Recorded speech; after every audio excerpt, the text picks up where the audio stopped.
All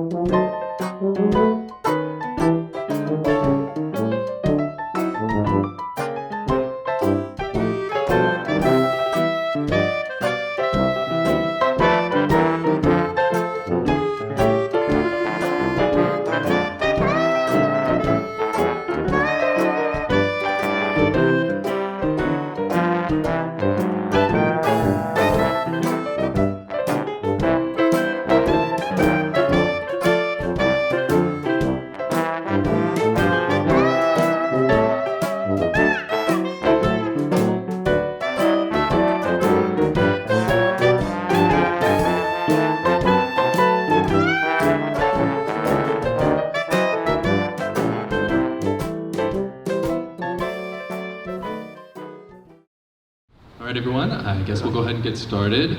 Welcome to our discussion, the 100th anniversary of the infamous 1919 World Series Black Sox scandal. I always almost say the celebration of the scandal, and I don't know if you celebrate a scandal exactly, so we're just gonna say we're gonna mark the scandal. My name's Kim Mulcahy. I'm a reference librarian here at the main library. I do want to acknowledge my colleague Brian Powers from the Genealogy and Local History Department. We worked to put these events on together, and on behalf of the Public Library of Cincinnati and Hamilton County, we really want to thank all you guys for coming out today. It's Saturday, it's not 1,000 degrees outside. You could have been anywhere in the world, but you're here with us. We appreciate that.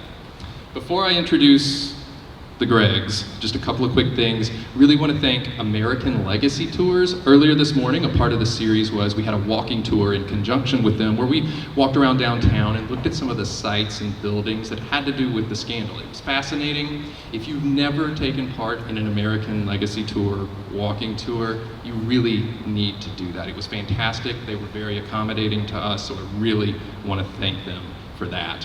I also want to thank Chris Eckes and the Reds Hall of Fame and Museum. Chris Eckes is the curator of the museum, and I'm sure some of you guys may have noticed in the back we have some really old looking stuff, and they were incredibly generous to let us borrow some of their materials from the 1919 series and the surrounding era. So please make sure that you check that out, and if you haven't been to the Reds Hall of Fame, you have to go. It is worth so much more than the cost of admission. And just as a personal note, when my friend and I went for the first time a couple of weeks ago, I'm not gonna lie, I was 7 years old and a left-handed guy who thought he was gonna be a pitcher. So when I got to the Tom Browning perfect game setup, I got a little choked up, I won't lie. It is totally worth your time. And now to introduce our speakers. Greg Rhodes is the former executive director of the Cincinnati Reds Hall of Fame and Museum and serves as the Cincinnati Reds team historian. Greg has authored or co-authored 6 books on the Cincinnati Reds, including Reds in Black and White and Red Leg Journal. He has twice won the Sporting News Society for American Baseball Research Award, one of the top awards from the Society for American Baseball Research. We also have Greg Gajus. Greg is a longtime blogger and researcher on baseball history and has been a contributor to many books on the subject.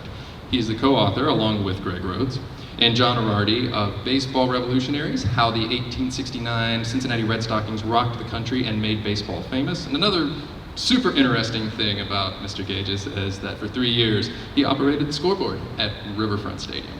And with that, I am going to turn it over to them, and let's give them a round of applause. Thank you very much. And Greg's not really leaving. He's just going to go back and turn the computer on here for a second.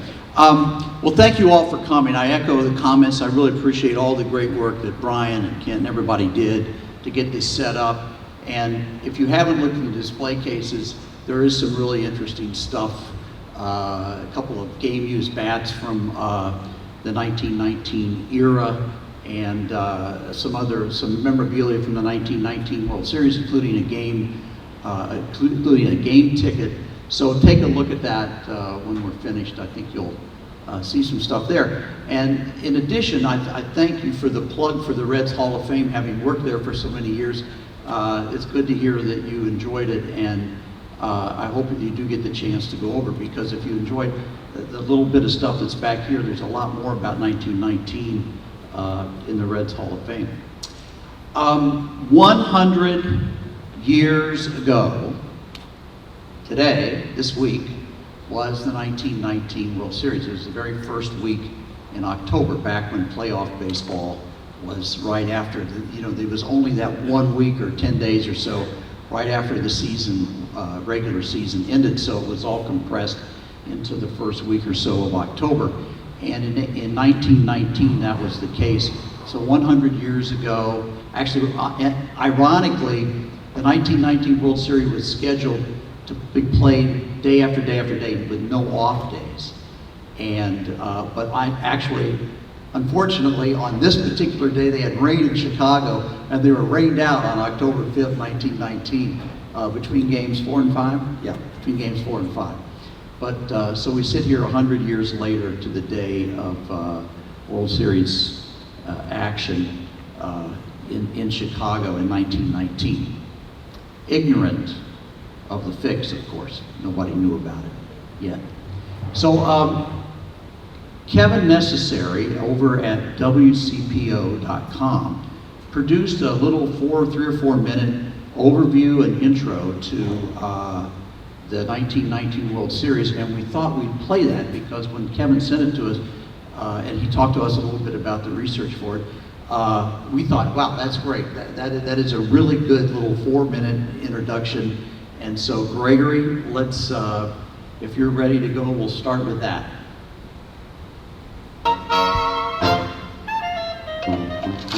Something fierce this weather, but what do you know about the Reds? Just the weather for Slim Sally. He puts them in the groove better when it's hot. Look how Walter Reuther is going. 9 straight games won. The 1919 baseball season and World Series are mostly remembered for the Black Sox scandal. Chicago White Sox players who bet against their own team and tried to make sure they lost the series. But overshadowed by the Black Sox scandal is the 1919 Cincinnati Reds team, which won the National League pennant and brought the Queen City its first World Series championship. Some fans were deeply skeptical about the Reds, who had mostly losing seasons since joining the National League in 1890. The Reds ain't been good since 1882, and they ain't gonna be good now. They'll blow it by August like always. Don't be such a grump, old man. We've had winning teams the past 2 years, and we're red hot this season. The lineup sported stars like center fielder Ed Roush, who led the National League in batting, while team captain Heine Groh was the league's top third baseman. And a deep pitching staff with twirlers like Hod Eller, Slim Sally, and Walter Reuther anchored the Reds' defense. Extra, extra, Reds win the pennant. Even before the regular season was over, the Reds captured the National League pennant and were on their way to their first World Series. The city threw a party and held a parade honoring the team. And it wasn't lost on the Reds or fans that it also was the 50th anniversary of the original Cincinnati Red Stockings and their unbeaten 1869 season. While Reds fans celebrated, many baseball experts thought American League teams were stronger than National League teams, and they expected the White Sox to win. Personally, I believe the White Sox should win. American League followers will argue that pitching in the National League is far inferior to that in the American. I believe the White Sox will win. Figuring that the pitching strength is even, I believe that the White Sox are a better balanced team. Cincinnati's task is to beat 2 wonderful pitchers, Eddie Cicotti and Claude Williams. And you can take it from us, that's a real man's job. If the 1919 World Series is to be decided with base hits, runs, and championship pitching, then I favor the White Sox to conquer the Reds of Cincinnati. But there were some experts who favored the Reds. There's too much impetus behind the Cincinnati machine for it to be stopped by the White Sox. Yes, friend reader, Cincinnati for mine. The 1919 World Series was to have 9 games, with the first game held in Cincinnati. Baseball fans flocked to the Queen City and lined up for tickets. Hotels like the Gibson on Fountain Square were booked beyond capacity. The city even passed an ordinance to let fans sleep on park benches at night. The Reds won the first 2 games at Redland Field. The White Sox won the 3rd game at their home field of Comiskey Park. The teams seemed to be evenly matched, and no one noticed anything inappropriate from the White Sox players. Reds fans had hoped the winning game would be in Cincinnati, but Game 8 was held in Chicago. A mechanical scoreboard run by telegraph operators was installed at Music Hall. Fans watched the board as the Reds triumphed over the White Sox, winning the World Series. the Reds returned to Cincinnati as heroes. Hopes were high for the coming years. By September 1920, the Black Sox scandal had been revealed. The scandal tarnished baseball, and 8 members of the White Sox were permanently banned from the game. Doubt was cast over the Reds' championship win, but Reds owner August Herman defended the team's win. We won the National League pennant fairly and squarely, and had to beat a team or two that were stronger than the White Sox, playing at their best and on the level. It's impossible to know what would have happened had the White Sox played fairly, but the 1919 Cincinnati Reds conquered the National League and won the team's first World Championship. They created a legacy that should stand on its own for another 100 years.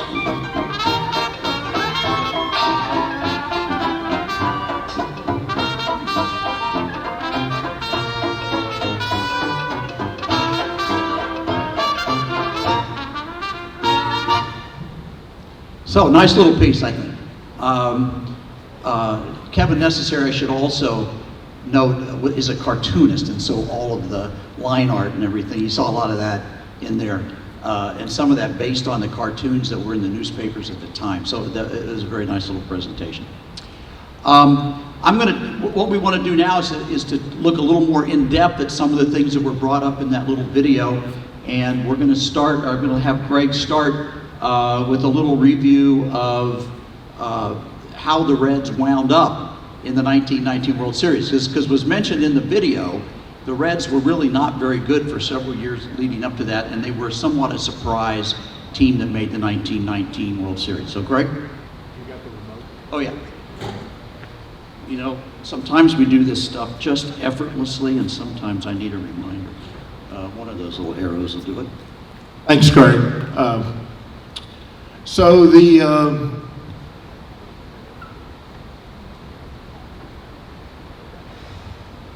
let's see. Try this one. Nope. I got it. Thanks.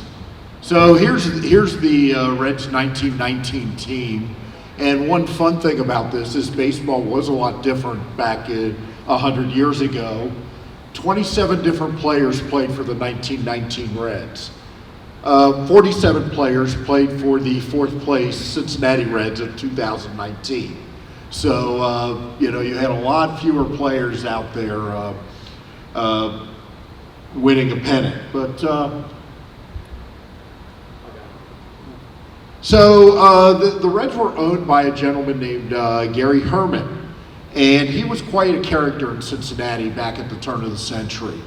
He was a machine politician.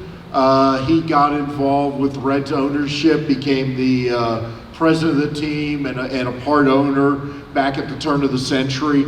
He was known as the walking delicatessen because of his habit of always having several sausages on his person to either eat or to hand out to friends. So a little bit of a character, but he was also a major player in organized baseball. At that time, there was no commissioner. Major League Baseball was governed by a committee that consisted of the 2 league presidents and a third person that was considered neutral between the 2 leagues, and Gary Herman was that person. And he was very instrumental in setting up, creating the World Series as we know it today, between the American League and National League. And in 1912, he built Redland Field. It cost at that time $225,000. It was one of the early steel and concrete ballparks. And it seated about 25,000 fans, although they could cram 30,000 fans in there for opening day or big events like the 1919 World Series. It was renamed Crosley Field after Pal Crosley bought the team in 1934. Moving ahead to just how bad the Reds were, and if you think our little run of misfortune the last 6 years or so has been bad, the Reds back then, it was a lot more dismal going into 1919. They rejoined the National League in 1890, had never finished better than 3rd place, never closer than 10.5 games to first. In the 5 years before, you can kind of see You know, 7th, 8th, 7th, 20, 30 games behind first place. So they were, you know, they were not playing a lot of meaningful baseball in September in Cincinnati in the 20 years before the 1919 team.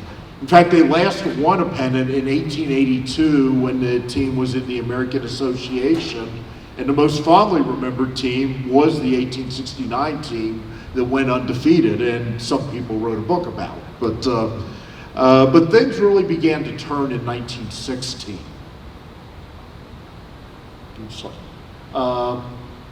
In 1916, Christy Mathewson was one of the greatest players of his era. He was a pitcher for the New York Giants. He was one of the first 5 people elected to the Hall of Fame.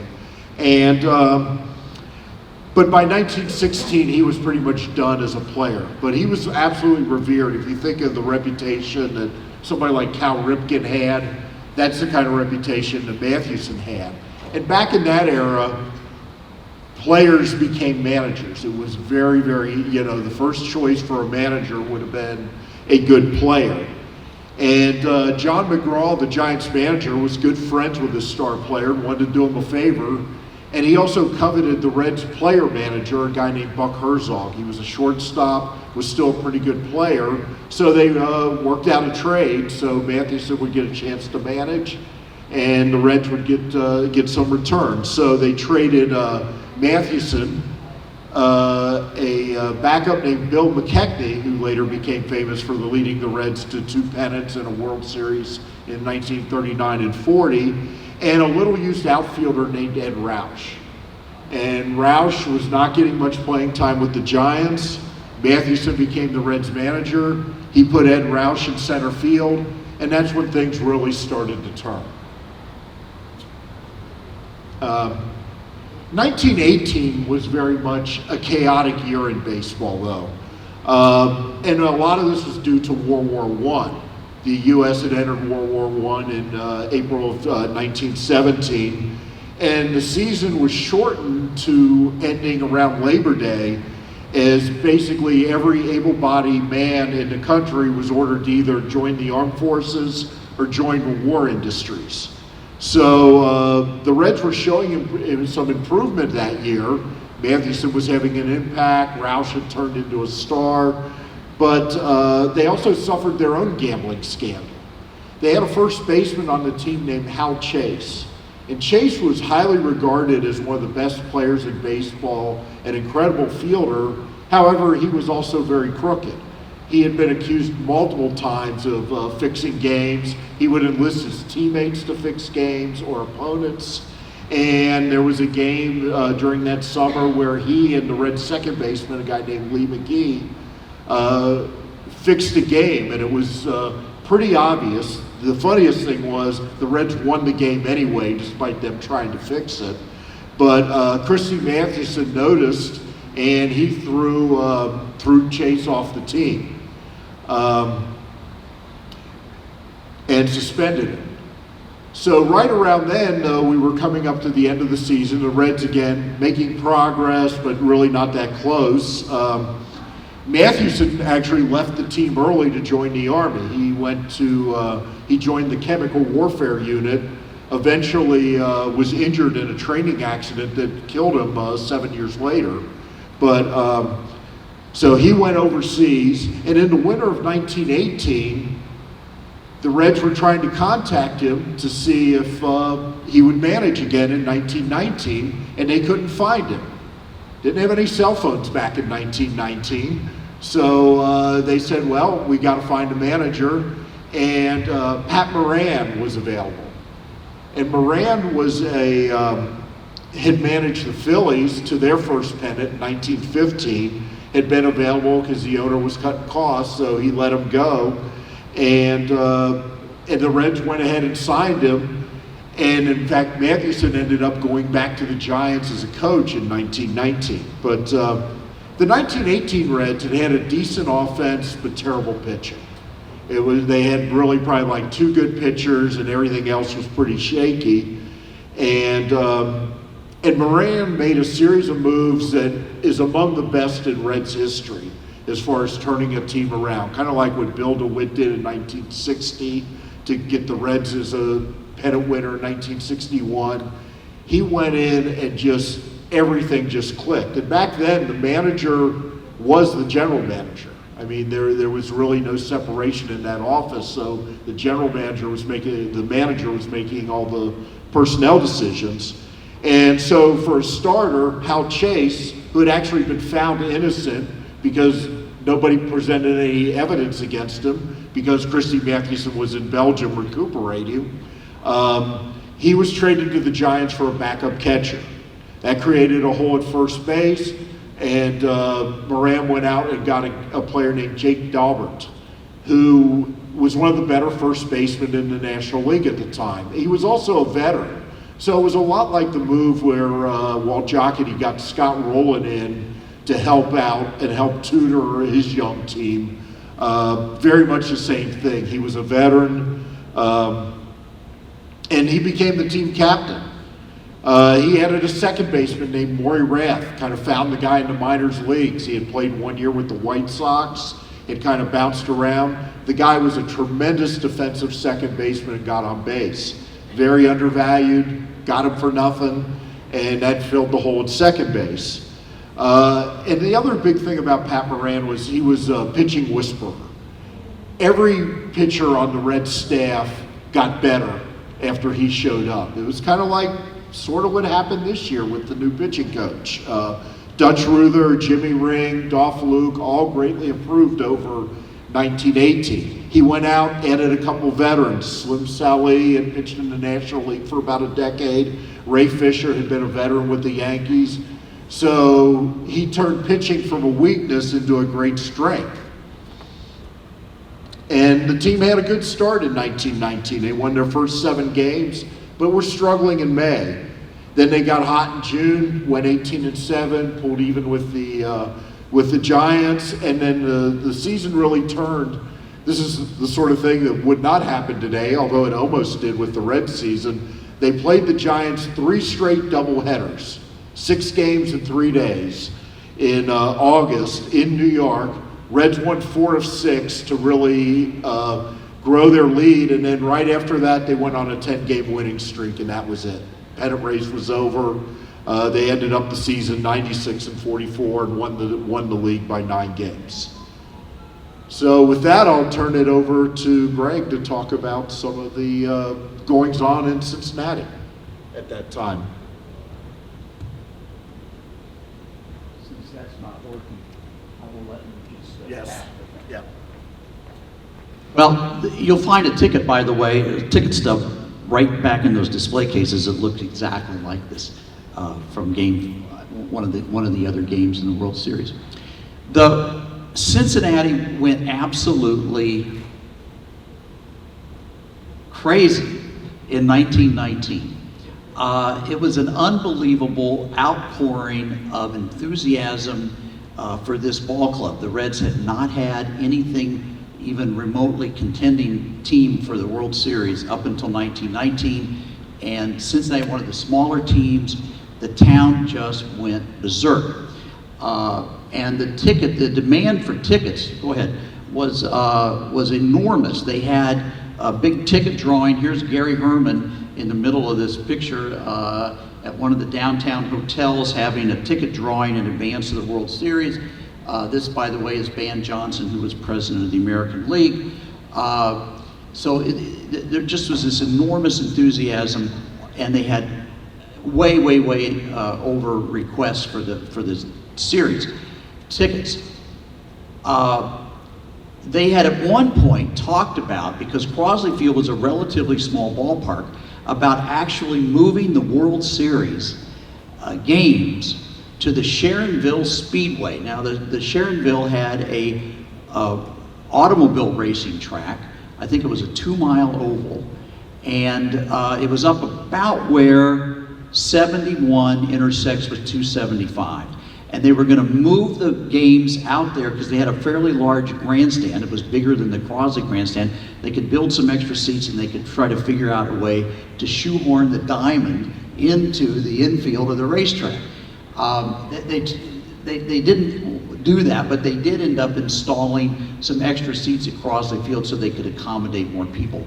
And the capacity for the World Series in Cincinnati went from the low 20s under normal circumstances at that ballpark to about the low 30s. So they added about another 10,000 seats. Here's ticket lines. I love this. This is the old Crosley Field. Those of you who ever saw the ticket windows along Findlay Street, and the crowds out there far in advance of the tickets, of the sale, just waiting for tickets to go on sale. Go ahead, Greg.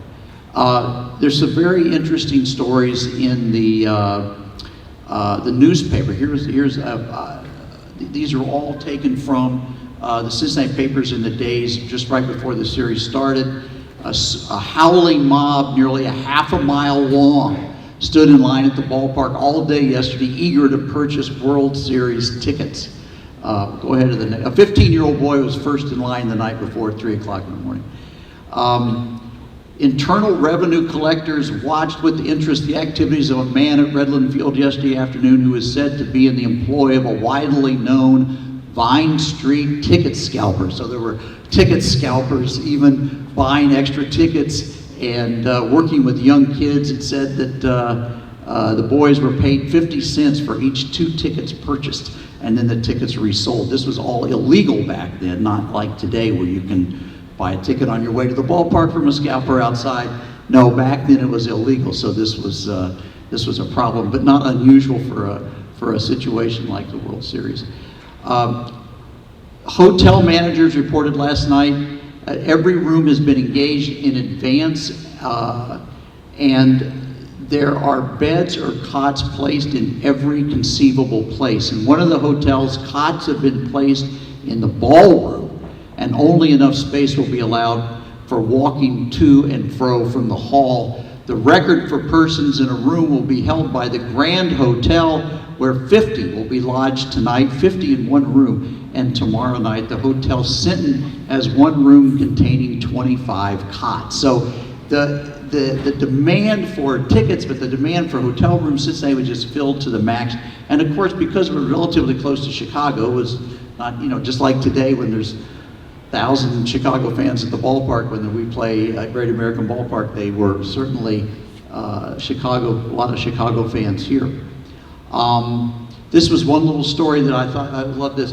The Board of Education of Cincinnati today will send out suggestions to teachers in the elementary school for talks to school children on the winning of the pennant by the Reds.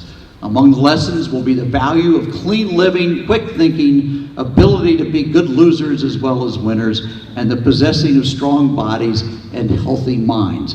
However, the public schools were not dismissed for the opening game today. The authorities explaining that most of the school children would be unable to get into the ballpark because of the limited number of tickets.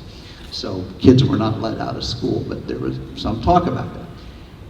You saw in that little video a mention about an electric scoreboard that was set up because you did have teletype, you did have ticker tape, telegram coming into Cincinnati from Chicago or from the ballpark.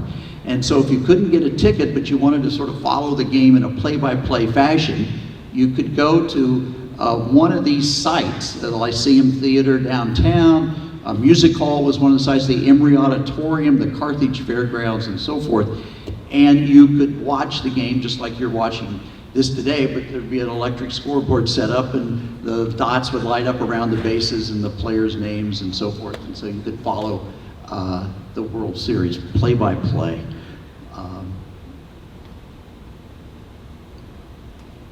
And finally, this advertisement: to every Red who makes a run, a box of La Meseta cigars, or Meseta cigars. This was a cigar emporium downtown Cincinnati, was passing out cigars. The newspapers were full of such promotions and advertisements, all supporting the Reds. It was just crazy in Cincinnati for that World Series. It also was not lost, as the video mentioned, it was the 50th anniversary of the 1869 Red Stockings. We're celebrating the 150th anniversary this year. Cartoons here in the paper were the Spirit of '69 urging on the 1919 boys, and then they had, when Kevin mentioned in the video the parade, one of the reasons for holding the parade was to honor the surviving members of the 1869 Red Stockings, of which there were 2.5. I was going to say one of these guys, we've never been able to figure out exactly how he was associated with the Red Stockings, but he showed up for the parade. But there was Cal McVeigh, who came all the way from San Francisco, and he was the right fielder for the Cincinnati Red Stockings. And next to him is George Wright, who was the best player on the Red Stockings team. He lived up in New England, Massachusetts, I'm pretty sure. And George was, as I said, the star of the Red Stockings team, and eventually made it into Cooperstown. And George Wright is also in our Reds Hall of Fame as well. So they had this parade, and the guys were so wowed and impressed. And there's some great little stories about them sitting in the stands and watching the games. So now let's go on to a little bit more about the fix, now that we've brought you up to date on that. And I'll have Greg give you a little bit of background on that. And I should note that last week in Chicago, there was a symposium on the 1919 World Series in which a number of new research studies have come out to help further explain the fix and so forth, and Greg was there and can take advantage of that for this part of the presentation. Thanks, Greg. So what we know about the fix, and what most people know about the fix, was really established by a book called 8 Men Out, which was written in 1963 by Elliot Asanoff. And that book was extremely well written, very entertaining, and it did become a bestseller. And that really kind of drove everybody's perception of what happened during the fix. Asanoff was a TV scriptwriter. He was not a historian, he was not an author. He was actually a TV scriptwriter who had actually written a documentary that did not get picked up, and that was kind of the basis of his research. But he did get in contact with some of the conspirators, and the book is still in print, in fact. And in 1988, John Sayles decided to make a movie of it. For those of you that were in Cincinnati at the time, you remember they did shoot some of the Chicago scenes in Over the Rhine. I knew a couple people that got recruited to be extras in the movie. But the movie did follow Asanoff's book pretty closely. So that narrative that Asanoff established pretty much was shown in the movie.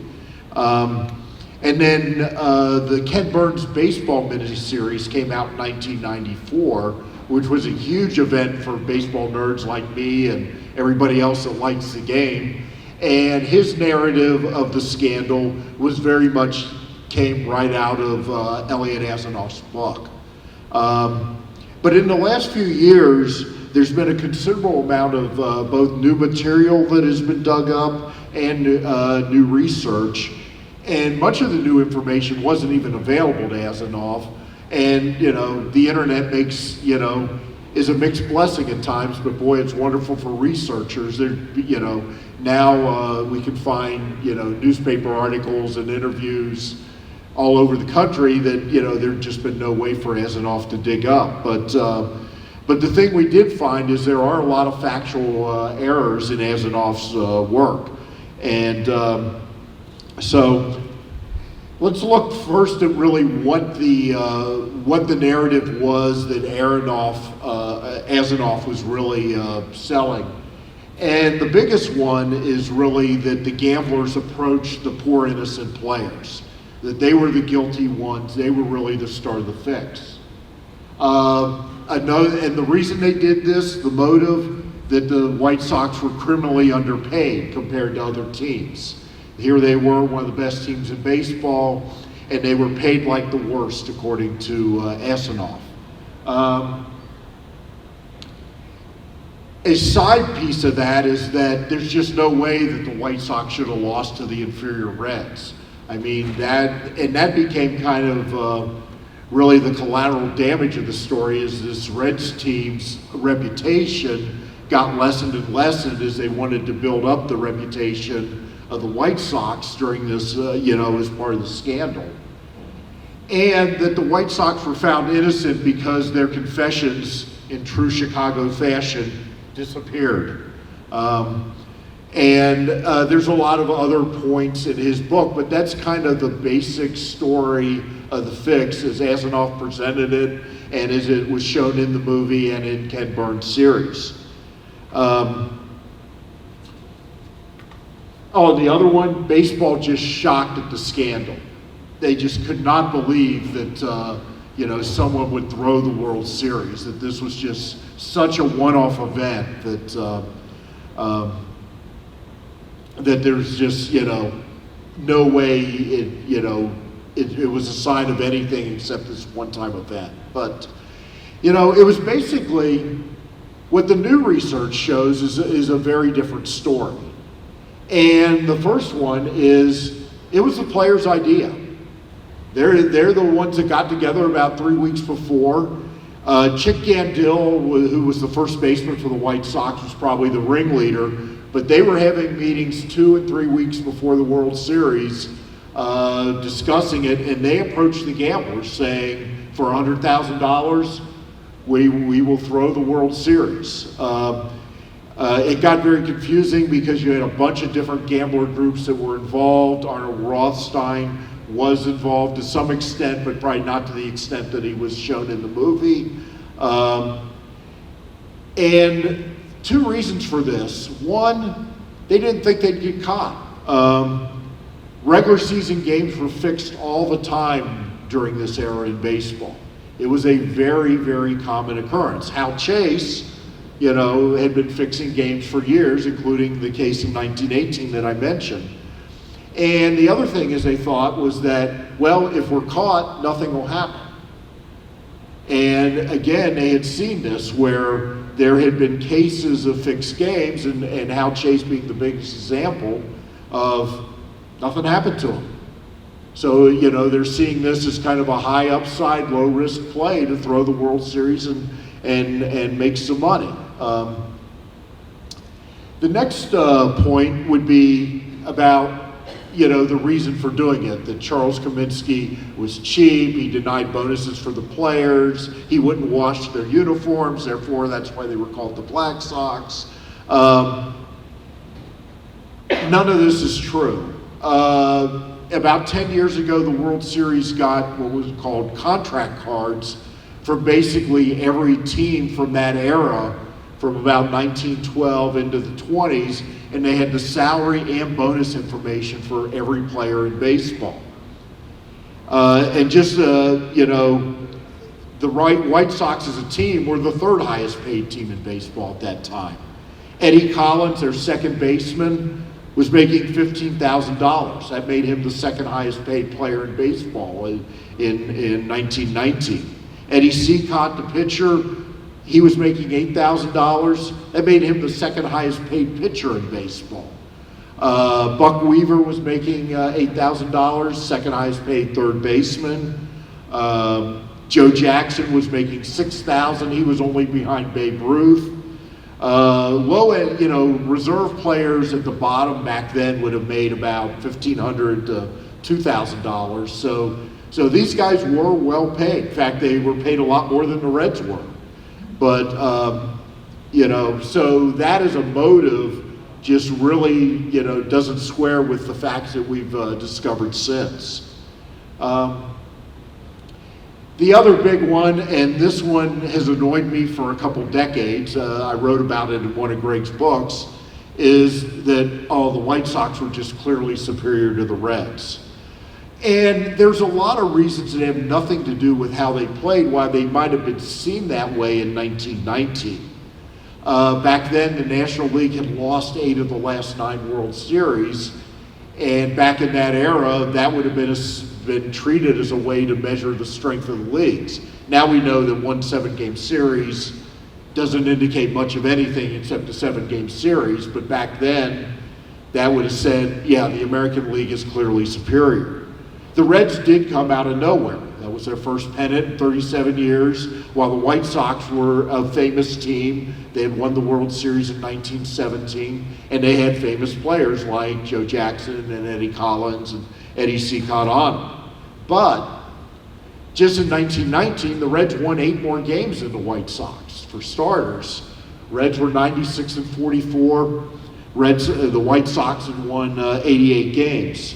It was the best winning percentage in team history, even better than the Big Red Machine. It was the second best winning percentage in that decade. So you take all the teams, all the pennant winners of the 1910s, the only one that had a better winning percentage was the 1912 Red Sox.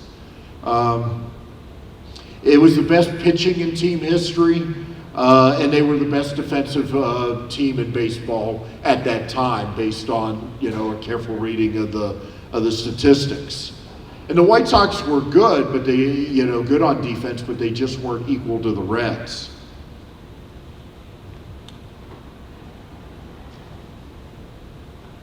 So the confessions did disappear during the trial, and the court stenographers had taken notes on them. So one thing we found was that the stenographers got their notes, recreated the confessions, read them back into the trial, and so all those confessions were there. Now the players were still found innocent because Chicago jury, favorite team, Chicago White Sox. Draw your own conclusion how quickly Chicago jury was going to convict the players that were heroes, but those confessions, did exist.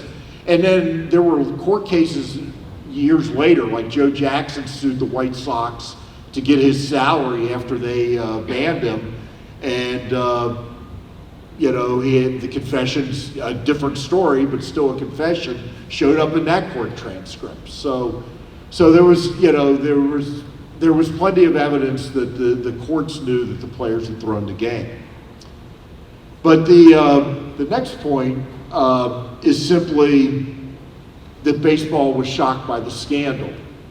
There's considerable evidence that several people told Charles Comiskey after Game 1 that the series might not be on the level.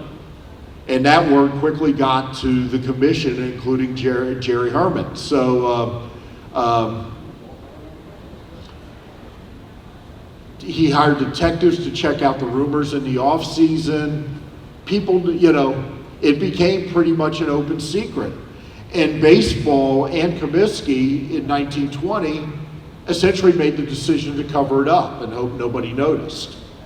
And it almost worked. The White Sox were actually in a tight pennant race with the Yankees and Indians right up to the end of 1920, and it was spoiled when the grand jury in Chicago indicted the players about a week before the season ended.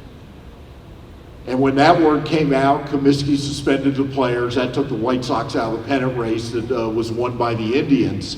But there had also been plenty of other gambling scandals in baseball just around that time. In addition to the Chase one, Ty Cobb and Chris Speaker were accused of fixing a late season game in 1919. That eventually, the commissioner eventually looked the other way on that because those guys were two really big stars at that time. There was a big gambling scandal in the Pacific Coast League involving several teams. So, and gambling was just a really big part of baseball culture. Wrigley Field had sections dedicated to gamblers so you could get your bets down. And it wasn't just betting who would win or lose, it would be, would he get a hit or make an out in the next at bat? And whether we're getting back to that or not in the next few years or not, just might be getting there, with DraftKings and things like that.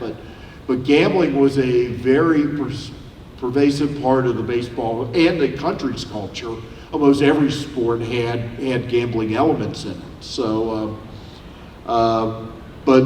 gambling, and the first person was thrown out for gambling in 1865. So it had always been part of the game, and baseball just tried to cover up the scandal, and they failed.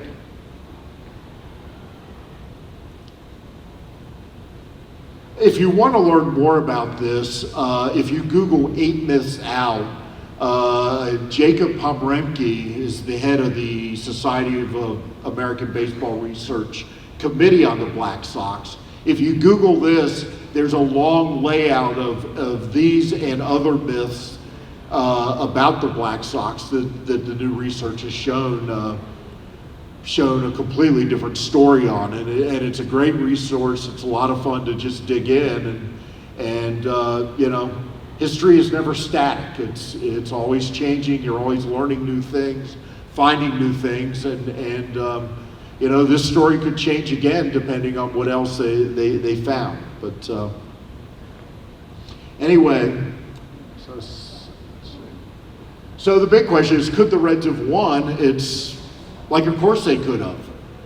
They were a great team. They were a great team for 1 year. They remained a good team into the 20s. They finished second twice and third twice, I believe, under Pat Moran in the 20s. And they had one huge advantage, was the series was changed to 9 games in 1919. The owners had cut the regular season short because of World War I, so they thought, well, we'll recoup a little money by having a couple extra World Series games. And it was scheduled with no off days. So you had 9 games, 9 straight days. Chicago had basically 2 good pitchers they could count on. There's a third one that did pitch well in the series. But if you're spreading your staff out over 9 straight days, that could be a real stretch. The Reds had 5 good starters. In fact, they were the first team to start 5 different pitchers in the first 5 games of a World Series. And that was their big edge, and they really shut down the White Sox big bats. I think they only gave up 1 run in the first 4 games of the World Series. But the Reds were clearly a superior, or clearly as good as the Sox, and certainly superior in a lot of ways.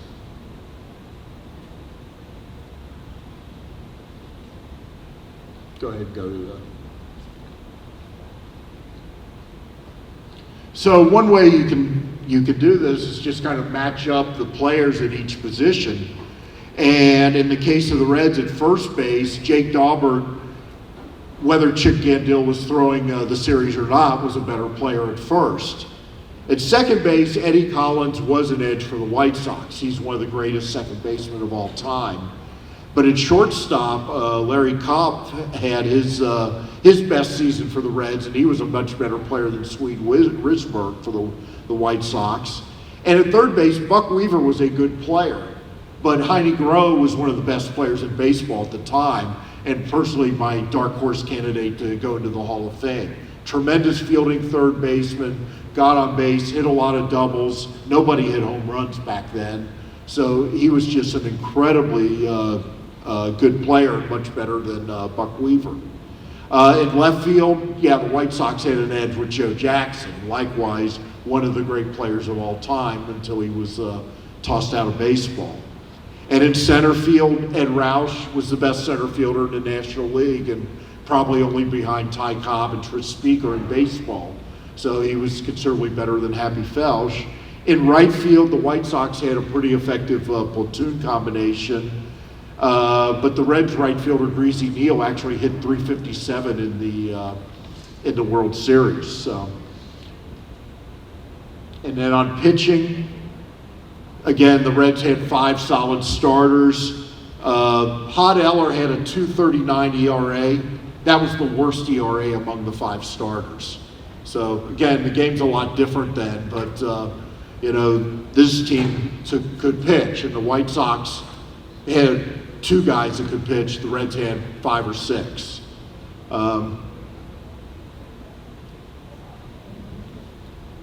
So with that, do you want to talk about some of the players? Well, one of the comments that Greg made was that this new research, the research that's come out in the last few years, has, without a doubt, brought to light some new elements of the scandal.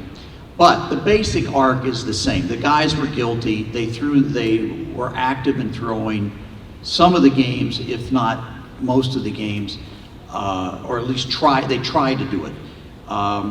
Throwing a baseball game is not necessarily the easiest thing or the most certain thing in the world. It's always a little tough to do it and just to turn it on and off. But there is some evidence that at one point the players felt they were being double-crossed, and so they were trying harder in some games than other games. But there's very little question that they were, in fact, receiving money and that they did work to conspire to throw games. And although they were found innocent in the trial up in Chicago, the new commissioner of baseball, Commissioner Landis, for him there was no question about the fact that these guys were guilty, and so although they were found innocent, he banned them for life from participating in baseball. That was the central finding, the thing that's what affected baseball moving forward, was this very, very strong ban on gambling. And one of the most popular players on the White Sox team was the third baseman Buck Weaver, and his involvement in this was pretty minor. He did not take money, and is that correct? He did not take money, but he knew about the fix. He was in on some of the meetings. He knew about it. He didn't say anything about it. And the fact that Landis included him in the group that was thrown out was a sign, a very strong sign, of how seriously this new commissioner was going to try to change the culture of baseball with regards to gambling. And so the clear message, the clear legacy was to try to rid baseball of the scourge of gambling. Go ahead, Gregory. And I am sorry, you're going to be stuck back there without, why don't you go ahead and keep hitting it, and we'll get all these guys up here, and then we can talk a little bit about them. I think we've got 8 names on the, there you go, that's it. One too many. We jumped to Pete. Hit a back key and see what happens. Hit a back key. Okay, now go forward. Oh, you'll have to keep going forward. Sorry about that. Anyway, what we wanted to do was just to show you a little bit about, or talk a little bit about some of the players who were most involved in the World Series. Oh, that's the pitching slide. Sorry about this. The 8-man out slide. And now we get to the legacy slide. So let's start with Eddie Roush, the center fielder of the Reds. The fact that there's an asterisk after his name means that he's in the Reds Hall of Fame. And in fact, Ed Roush also was later elected to Cooperstown. He's in the Cooperstown Hall of Fame, the center fielder for the Reds. And in 1969, on the 100th anniversary of the 1869 Red Stockings, Ed Roush was named the franchise's all-time most valuable player. So Ed lived on into the, I think he died in the 80s, 1980s. He had a long, robust life, a cantankerous, ornery son of a gun, often would hold out, one of the early holdouts in baseball. In fact, one year he held out till July. I mean, he was pretty serious about holding out. Anything else you want to add about Ed?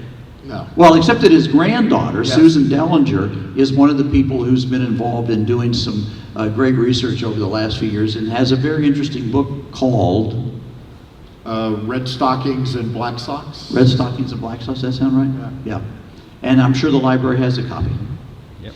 Heine Groh was the Reds' third baseman, somewhat of an underrated player, but an outstanding third baseman. And if you were going to have a short list of third basemen who have not made Cooperstown but have a very strong case for it, Heine Groh is one of them. He retired here in Cincinnati and lived out his life here on the west side, and to his dying day drove a car with a license plate number of 474, which was his batting average in the 1923 or 24 World Series with the Giants. He got traded to the Giants. He had 474 in the World Series, and he had that on his license plate on his car up until his dying day. Jake Dalbert, the first baseman for the Reds, who came in 1919 and was so instrumental in helping turn the club around. Ended up in a very tragic situation. In 1924, he passed away. So he only lived five more years. He had, I can't remember. Appendicitis, I think. Yeah, it was something that would be relatively easy to cure today, but he died in 1924. Larry Koff. Any of you in Cincinnati might recognize the game. There is still to this day a Koff real estate agency out in East Hyde Park, and it's run by Larry Koff's grandson. So the Koff family has remained an active part of Cincinnati.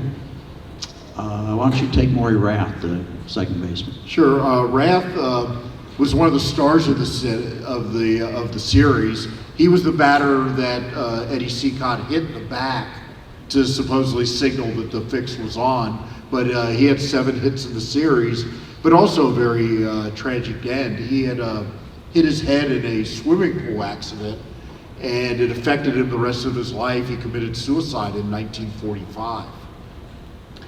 Pat Duncan, the Reds left fielder, was new to the Reds in 1919, and he only really was a starter about the last month of the season. But he went on then to play left field for the Reds for the next few years, and his claim to fame is that in 1920, he became the first, was it 20 or 21? 20, I think.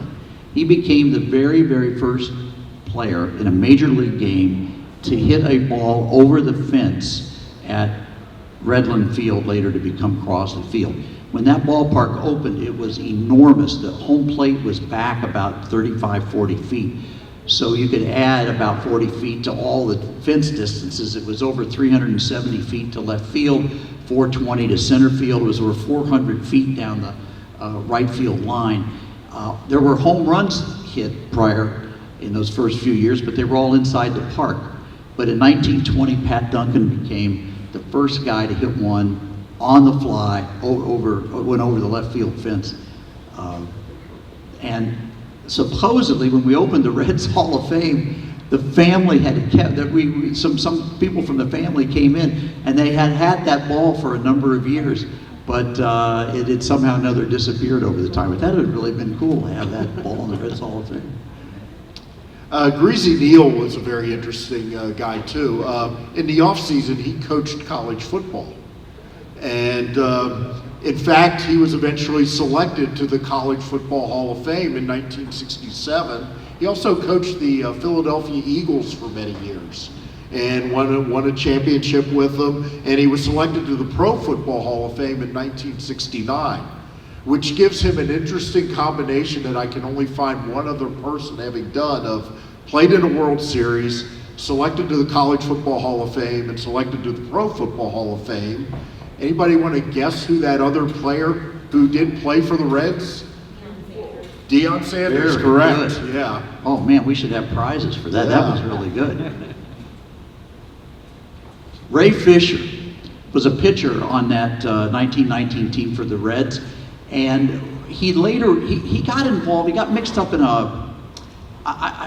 and I'm sorry I don't have the details on this. You might, the specifics, but he ended up being suspended from baseball over an alleged incident of some sort that I'm not sure how much merit it had, but he sort of suffered the consequences of an investigation, and he was banned from baseball, although maybe later reinstated. But anyway, he wound up most famously, if you ever go to see a University of Michigan baseball game, he was the longtime coach at the University of Michigan, and the baseball field up there is named the Ray Fisher Field. Yeah, it's a really confusing story because he was pitching for the Reds, was offered the job to coach Michigan, and he was toward the end of his career, and he wanted to take it. And the Reds, being short of pitching at the time, made him a higher offer, and he walked anyway. And apparently that annoyed Jerry Herman and the Reds enough that they went to Landis and they basically banned him for jumping his contract. And he wasn't reinstated, I think, until 1980. He lived until he was about 95. He was the oldest living Yankee but he did coach at Michigan for 37 years. So Barry Larkin played on Ray Fisher Field. Yeah, so it was not a gambling related thing. Yeah. It was a contractual thing. Yeah. Hod Eller was the one of the pitchers for the 1919 Reds. Hod Eller's pitch of choice was called the shine ball. And back then you could have a little paraffin or a little Vaseline or whatever, and you could rub up the ball, and Eller did that. It was legal, it was not illegal at the time, and he used that pitch very effectively. And in the early 20s, the shine ball, or maybe 1920, Yeah. the shine ball was ruled illegal along with other ways to deface the ball, and Eller was never able to regain the success that he'd had by using what turned out to be an illegal pitch. And 1919 was sort of the heyday of his career, the high water mark. Did you have something else on Yeah, that? in fact, Eller has thrown the best game in Reds history in the postseason. In the fifth, I think it was the fifth game. He 9 innings shutout, 9 strikeouts, including 6 in a row, which was a record at that time. 3 hits, I think 1 walk, and by some measures, that's the best game any Red has ever pitched in the postseason. Hod Eller was from Indianapolis, or at least he retired there. And at the end of he pitched the last game, the 8th game, the winning game. And at the end of the game, it was a ground out, tossed him the ball, and he took the ball home to Indianapolis with him. And his son inherited the ball. And his son, however, had no descendants. And in this was probably in the 70s, he decided that in case something was to happen, whatever, he didn't want this ball to be lost, the significance of the final out ball of the 1919 World Series. He sold it to a journalist, a sports reporter in southern Indiana. And when Susan Dellinger's book, Eddie Roush's granddaughter, when her book came out, she mentioned this story. And I was at the Hall of Fame at that point. We contacted the sports writer as to the ball, what was going on with the ball. And he admitted that not admitted, but he just said he had it it was in a shoebox in his closet. I mean, he was not doing anything with it. Well, could we put it on display? Yes, you could. That was about 10 years ago. And so we have had that ball on display on and off for over a decade, and it really is one of the most prized possessions that the Hall of Fame has. We're kind of hoping he forgets he loaned it to us, but I don't know that will happen. But anyway, it is a really very valuable, significant piece of baseball history to have the final out ball of that 1919 World Series. And if you had wanted it to come off the bat of one particular Chicago White Sox player, it would have been Joe Jackson, and sure enough, Joe Jackson did make the final out on a ground out, the ball, and so that ball, the last person to have hit that baseball was shoeless Joe Jackson. So it's a great ball. It's on display at the Reds Hall of Fame. Another good reason for you to come to the Hall. And Pat Moran, kind of a troubled individual also. He was an alcoholic, but he was also a great manager. As I mentioned, the Reds in the 20s were a relevant team as long as he managed them. They finished second a couple times, had a 3rd place finish in there. Good candidate for the Reds Hall of Fame, although we did give him a bobblehead this year, so next best thing, we have Pat Moran bobbleheads out there. But he died in spring training in 1924. The alcoholism got him, so he died very young too, which prematurely ended a great managerial career. So the next slide, if you just hit the touchpad, because the other part of the legacy is, of course, Pete Rhodes. If there's one individual that has paid the most dearly for the 1919 World Series scandal, other than the 8 guys who were banned from baseball for life, it's been Pete, or if you maybe lost a lot of money on the White Sox. But Pete Rose certainly has been is a legacy of that decision to take a stronger stand on gambling.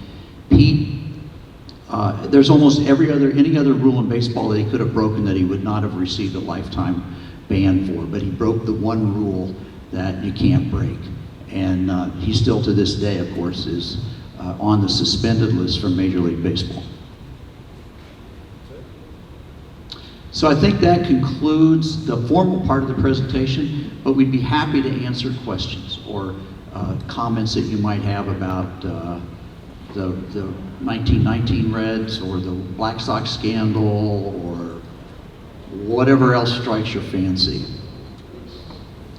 Yes, sir. The American Association, like the American League. Go ahead, Nixon. You said the Reds were in the American Association. Yes. The Reds.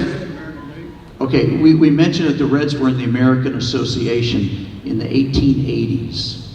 The Reds dropped out of the National League and helped form this new league called the American Association. It is not related to the American League. It lasted for about 12 years. The Reds were members of that league for about 10 of those 12 years. They rejoined the National League in 1890. That league then went out of business shortly thereafter, and the American League was formed in 1900. Yeah, the Reds were thrown out of the National League because they dared to sell beer at the ballpark and play baseball on Sundays. And the National League did not really permit that at that time. And in fact, most of the American Association was formed by very German cities like Milwaukee and St. Louis and Cincinnati that wanted to sell beer at the ballpark. So, in fact, the nickname of that new American Association team that had been founded by some beer barons and was the Beer and Whiskey League. So, featured a cheaper ticket price than the National League. It's an interesting decade. Interesting decade. Good question though, but no relation among the association and the National League and the American League. Do you have a question? Oh, thought you did. Two questions about Joe Jackson. First of all, how did he get the nickname Shoeless? Where did that come from? Do you know? Do you know that one? Yeah, the story I heard that has been told was that as a minor league player, he was trying to break in some spikes that just were too tight, so he didn't wear them. And somebody, a sports writer, saw that and wrote it up, and it's one of those stories that just kind of went viral and stuck with him. He did not like it at all, is my understanding. But yeah, that's how it happened. He had some new shoes, too tight. So he played a game without shoes. And then the second question, Joe Jackson is probably the most famous player who got banned, but didn't he actually have a very good World Series statistically? I mean, yes, he did. He hit 375. He hit the only home run in the series. One of the interesting questions is how well he fielded in the series. The Reds hit 7 triples in the series, which was a lot even back then. And there's a lot of ways to throw a game, and defense is one of those. And an awful lot of his hits were after games had been decided. But he did have a very good series, and he would use that as evidence when he was trying to argue to get his back salary back and things like that. But in the initial, when the grand jury was initially impaneled, and when the players first came, before lawyers got involved, before they'd gone and talked to the club, they made confessions, and Jackson confessed in that initial confession. That's always been powerful to me. So why would you they weren't being coerced at that point. They were coming forward voluntarily. And he did get money. Not all the conspirators did, but he did get $5,000 and was promised, I think, $5,000 more to be part of the. In fact, one of the interesting things I learned at this symposium was that Chick Gandil, who was the ringleader, he basically kept most of the money and retired and didn't, went back to the West Coast, did not come back for the trial, but he supposedly took about $35,000 to $40,000 of the money that was supposed to go to his teammates and took off. So quite a pleasant character, that guy. But Yeah, I'd like to know if you guys have maybe done any investigation on Ty Cobb. Ty Cobb was, Rhodes did what he did, but the thing about it is, what I've read in historians, that Ty Cobb was a ruthless baseball player, and he used to sharpen the spikes. Is that true? I've read a book that came out 4 or 5 years ago that suggests a lot of that was invention by a guy named Al Stump, who wrote the story of Ty Cobb's last days. And this guy was a hack writer. But apparently a lot of that reputation came from this guy writing these articles in the 60s who did spend time with Cobb. But the evidence in the book that I read, I think it's called Ty Cobb, A Terrible Beauty, I think was the name of the book, suggests that yes, he was a hard-nosed player, but he was not a dirty player. And he was not a particularly racist either, which is something that he gets labeled with quite a bit, that he was friends with Jackie Robinson and supported him. And but he was involved in a gambling scandal with Tris Speaker that Ty Cobb was, yeah, that probably did happen. Landis ruled on it in 1926, and some people speculate that he just brushed it under because he was just done with this gambling stuff, and those two guys were such big stars. So Cobb lost his job as managing the Tigers, played a couple years with Philadelphia at the end of his career, as did Speaker.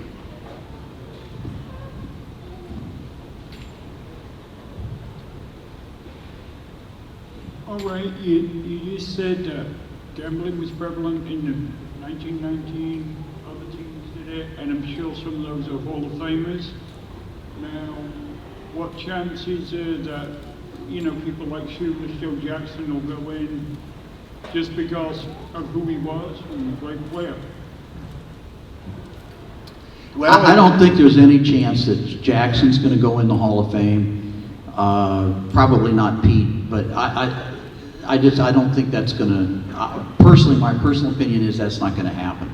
The first step would have to be for the Hall of Fame to change its bylaws, because when Pete came up for election, that's when the Hall of Fame, and it wasn't Major League Baseball, it was the Hall of Fame changing their bylaws that said nobody on the suspended list can be considered for election.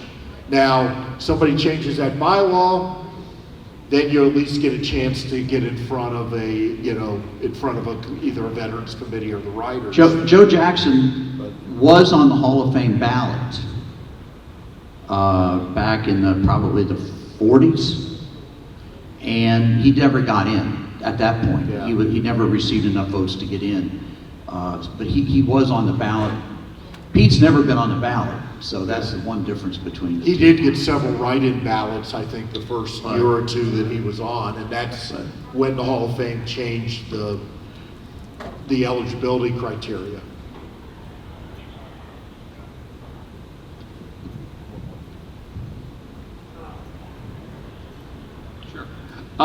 Is there any possibility that Pete will be in the Hall of Fame? When? Because he's the greatest player I've ever seen in my life. Well, he belongs in the Hall of Fame. He deserves to be. I mean, his career, he deserves, to your point, he deserves the recognition. As Greg said, right now the Hall of Fame bylaws say you cannot be voted on as long as you're on baseball's suspended list.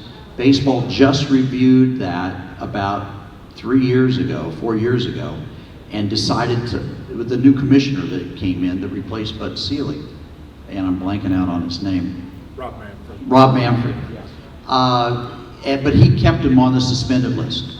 And so, as Greg said, either he's got to be removed from the suspended list by baseball, or the Hall of Fame has to change its rules to allow a person on the suspended list to get a vote. And then Pete's got to be voted on and get in. And frankly, especially among older players, younger players I don't think care that much about it, but among his peers and among guys who played back in the 60s, 70s, 80s, who a lot of them would be voting on him, they're not, I don't think they're inclined to vote for him.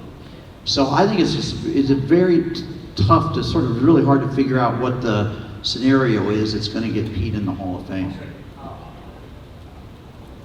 So it's a never-ending, and you know, we could do this presentation anytime in the last 25 years and anytime probably in the next 15 years, and that same question is going to come up, and understandably so. It's one of the, man, what a difficult situation for Cincinnati fans, and you know, and to a large extent, Pete's to blame for it.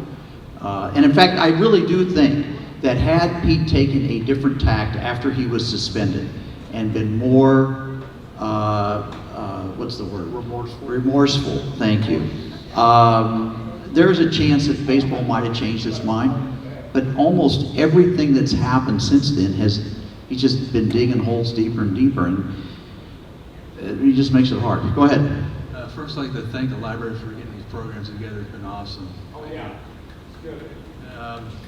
My question is, we were on that morning tour, the walking tour, and the fellow was saying that some of the Reds were involved in throwing one or two of the World Series games in the 1919 series. Were you aware of that at all? Yeah, I'm aware. Okay, so did you all hear the question about whether the Reds were there any Reds players were involved in the scandal? Yeah, the Reds were approached by gamblers. Hod Eller, who pitched the last game, was actually approached the day of by a gambler who said, here's $5,000, 5,000 more if you lose the game. At this point, gamblers were, you know, there were more than one group of gamblers, some, you know, trying to throw the series both ways and things like that. And suppose Eller said, get away from me or I'm going to punch you in the nose. Ed Roush had gotten word that some of the Reds players had been approached before Game 8, actually called a team meeting, went to Pat Moran. He and Moran went off with Hod Eller and said, had you been approached by gamblers? He said, oh yeah, right in the elevator this morning. Told the story about the $5,000 and he said, okay, you're pitching, but any sign of any, you know, anything looks suspicious, you're out of there. And he pitched and won the game. Only Reds pitcher to win 2 games in the World Series. Yeah, there's no hard evidence that any of the Reds players were involved in throwing a game or trying to throw a game. Yeah, but getting approached during that period, yes. Yeah. You know, it is very difficult to go back, you know, to look at things without a hard paper record when you're just relying on testimony, because nobody had an incentive to tell the truth among the people who knew what was going on. The players didn't want to tell the truth. The gamblers certainly weren't going to tell the truth. The owners were trying to brush this thing under the rug. It's very difficult to piece together a coherent storyline that everybody is going to buy as 100% true. It's very difficult. But the issue about the Reds players that has surfaced, it does seem to be that they were approached, but that they did not. There's no evidence that they did anything. I mean, I think when you think about it, like Greg said, multiple groups. I mean, once this thing got rolling and people within the gambling community knew about it and started to, I mean, it was like they all wanted to jump in and, you know, be the last guy in, right? Make the last deal.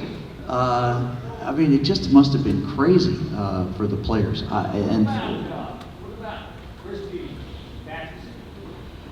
He was Christy Mathewson, the former Reds manager, who had been gassed in a training accident and was not available to manage in 1919, had come back that summer and did wind up coaching for the Giants that summer. And he did attend the World Series games, and he was in the press box. And supposedly, this was part of the Asinoff book, and I don't know whether it's actually true or not, but supposedly he was a guest of one of the Chicago sports writers and was circling, noting some plays and raising some questions about it.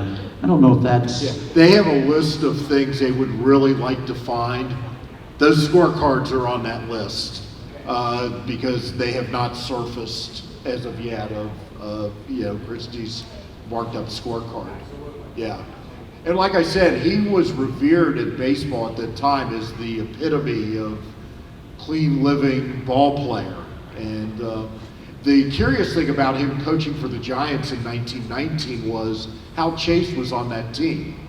So that had to be a very comfortable clubhouse where the guy you tried to throw out a baseball is on your team. And maybe one of the reasons why the Giants lost in 1919. Well, guys, we're going to go ahead and let's just say thank you again. Let's wrap it up. Thank you. Yeah. Thanks a lot, you guys. We'll be, tearing stuff down. We'll be around here for a few minutes. If any of you have any more questions, we'd be happy to talk. Thank you, guys. Thanks for coming. Thanks for sharing this. It was great.